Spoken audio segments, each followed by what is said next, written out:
bem-vindo a mais um podcast. Eu sou o Arthur Trigueiro. E eu sou Carolina Gomes. Pessoal, a gente vai falar sobre marcenaria hoje. Mas antes, a gente quer que você vá no nosso Instagram e nos siga, dê like, comente, compartilhe os nossos posts. Aqui no YouTube também pode comentar, se inscrever no canal, ativar sininho. E se você tá no Spotify, 5 estrelas. Ou compartilha, né, pra alguém que você acha que vai gostar desse conteúdo. E bora brindar pra gente já começar a contar um pouquinho mais pra você sobre marcenaria.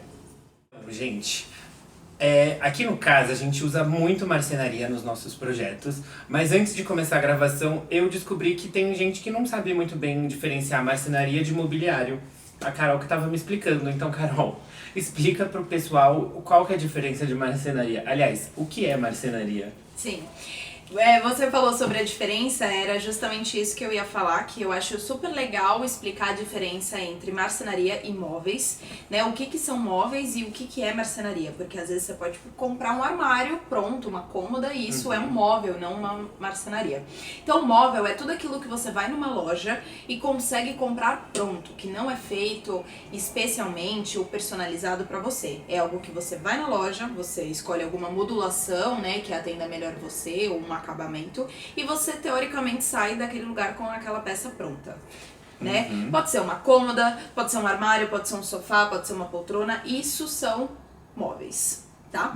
Marcenaria é algo feito completamente sob medida pelo marceneiro, né, que é uma mão de obra especializada nesse tipo de trabalho. E ele se baseia em um projeto, ou às vezes dele, ou às vezes de um escritório de arquitetura. E dificilmente uma marcenaria é igual a outra. Então, quando você troca de casa, por exemplo, dificilmente o seu armário vai ser exatamente igual. Você pode levar o sofá, você pode levar a cômoda, a poltrona, mas a marcenaria você não consegue levar, porque a altura, né, o pé direito às vezes é diferente, a largura é diferente. Então, marcenaria é algo feito totalmente sob medida e é algo que a gente usa em todos os nossos projetos aqui no CAS.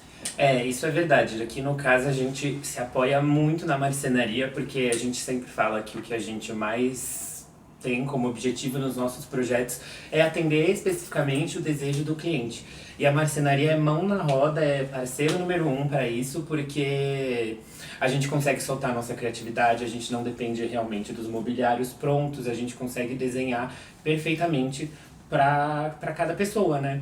E eu acho que é o que dá ali a personalidade de cada ambiente, né? Porque às vezes a gente pode fazer, não que isso aconteça, tá? Mas se a gente pega uma mesma marcenaria igual de um cliente pro outro, às vezes só de mudar o acabamento. Eu tava pensando nisso.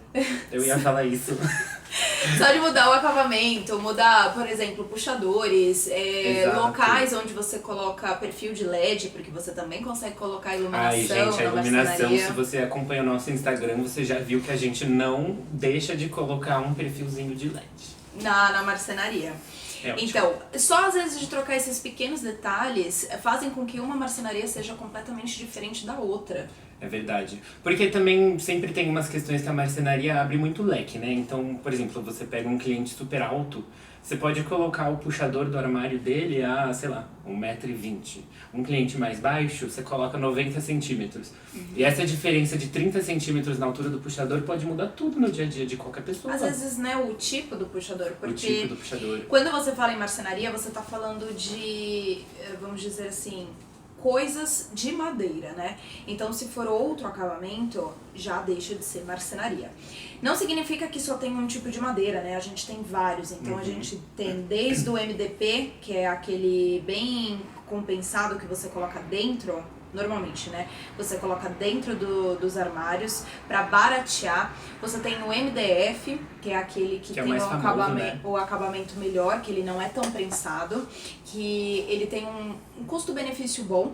Você tem a folha de madeira natural, você tem a fórmica, então você tem várias coisas. E você ainda pode laquear, que pra quem não sabe é você pintar, né? Você aplica uma pintura na madeira pra mudar a cor, pra deixar algo completamente personalizado, porque as opções de laca são diversas, né? São muitas. É como se você pegasse um catálogo de tintas de parede, exemplo, a Souvenir, você tem um leque relativamente parecido com o de laca. De MDF, não tanto. Você tem umas cores mais específicas. Você depende mais dos fornecedores, dos fabricantes, né? Isso, mas tem uma coisa importante pra falar da laca. Que a laca, ela é extremamente sensível, ela risca fácil. Ela é. Então, é algo pra você usar com cuidado. A gente gosta sempre assim, se for uma área, por exemplo, uma brinquedoteca que a gente já fez, a gente prefere especificar, às vezes, em uma cor mais limitada, um MDF que vai ter contato de criança, né, brinquedo, e pode riscar fácil. A gente prefere especificar um MDF do que uma laca. Agora, se a gente tem um ambiente ali que ele não é tanto de permanência, mas de passagem, e a gente quer abusar nas cores diferentes... E a laca costuma também, a gente costuma associar a laca mais a ambientes mais sofisticados, até porque tem muito esse caráter de singular, né? Sim. Como tem mais opções. Mas outra opção também que existe é eu não sei se você conhece, é o BP. Já ouvi falar. Que na verdade é o Melanine? melanímico. Melanímico. Enfim, ele também é muito legal porque ele tem um pouco mais de resistência, então pra banheiros, cozinhas. Recentemente a gente usou na nossa cliente também, naval. O compensado naval. Exato, porque ela tinha muito receio de trocar a marcenaria dela da cozinha por algo que não fosse tão resistente, então a gente... Porque a água escorre, né? A gente sugeriu, porque na verdade ela não queria trocar a bancada, né? Vamos explicar direito. Vamos contar direito. Ela não queria trocar a bancada dela e o frontão dela, que é como se fosse aquela mini partezinha que sobe, sabe, da bancada, ela não queria trocar a bancada e o frontão dela era baixo. Então ela tinha medo que a peça da lateral do armário dela tivesse contato com água. Então a gente sugeriu o compensado naval, que ele é mais resistente à água. E ela super gostou, né? Ela super gostou da ideia. Eu até brinco que o compensado naval não tem nem muito o que explicar. O naval tá no nome, então você acha que funciona pra tudo. E não é mentira. Ele é bem indicado pra... se você não quiser se preocupar com água. Porque a outra questão da marcenaria em cozinhas, pelo menos, e banheiros, é isso. Com a água que fica escorrendo às vezes no seu armário, ou com o vapor do banho, ela pode ir estufando ao longo do tempo. Exato. E vamos falar um pouquinho sobre tipos de marcenaria que a gente mais gosta, né? Eu acho que algo super... no senso comum, são aqueles painéis de marcenaria, né? Painel de marcenaria. A gente fez um episódio de podcast falando mal, não recomendando o revestimento 3D, e aí uma alternativa muito legal é sempre um painel. Sim, mas também tem alguns tipos de painéis que nós não recomendamos. Na verdade, não utilizamos, né? Uma essência do CAS sempre estar atualizado nas tendências e se renovar sempre.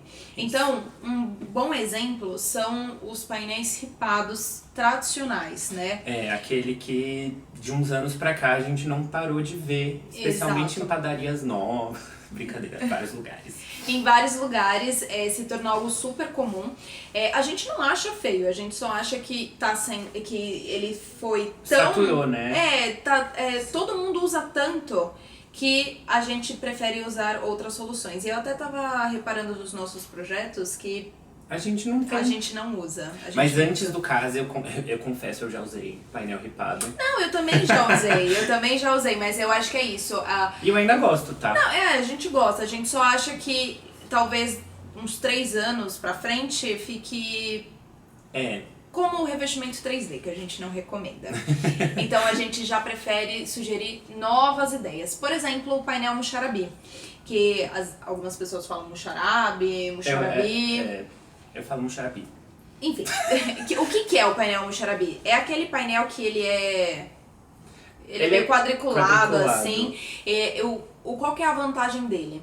Ele é muito legal para você usar em espaços internos que você precisa de ventilação. Então, por exemplo, algum lugar que você guarda sapatos para não ficar com aquele cheiro e... Posso contar a história do Muxarabi? Pode, claro. Ela fez uma cara de... tem história? Gente, o Muxarabi, na verdade, ele é originário do Oriente Médio. Ele era usado, sei lá, que ano, séculos e séculos passados, quando ele foi criado, Justamente, na época não tinha vidro, então eles colocavam como fechamento nas janelas para filtrar a luz do sol e o calor. E aí era sempre um desenho muito bonito, bem trabalhado, flores e não sei o que mais, várias representações. E ainda tinha passagem de ventilação, né? Isso, e aí filtrava a luz, mas não deixava de entrar e passava ventilação.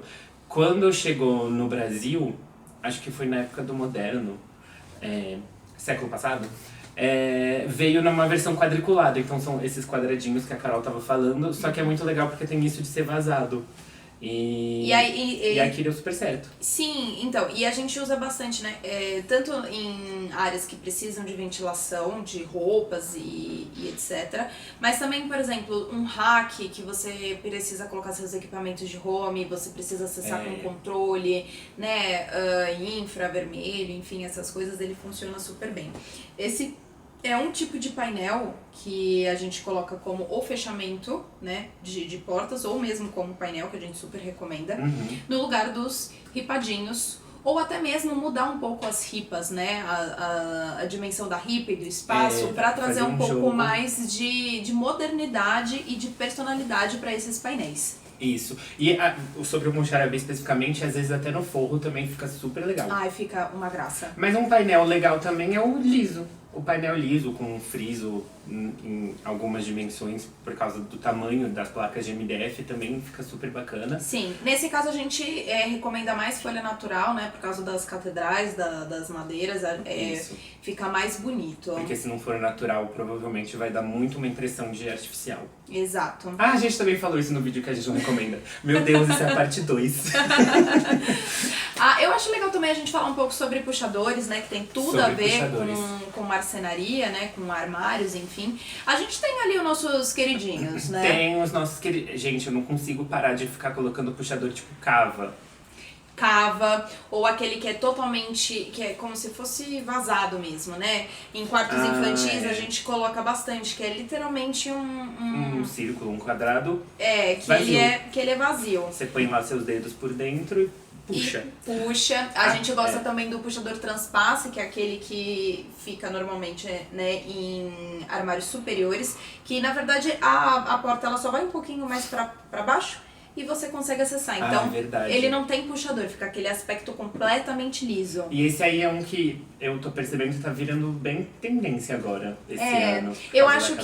Eu acho que a ideia de não ter puxadores é super tendência. Então você tem essa parte, né, nos armários suspensos que você só prolonga um pouquinho mais a porta e consegue puxar por baixo.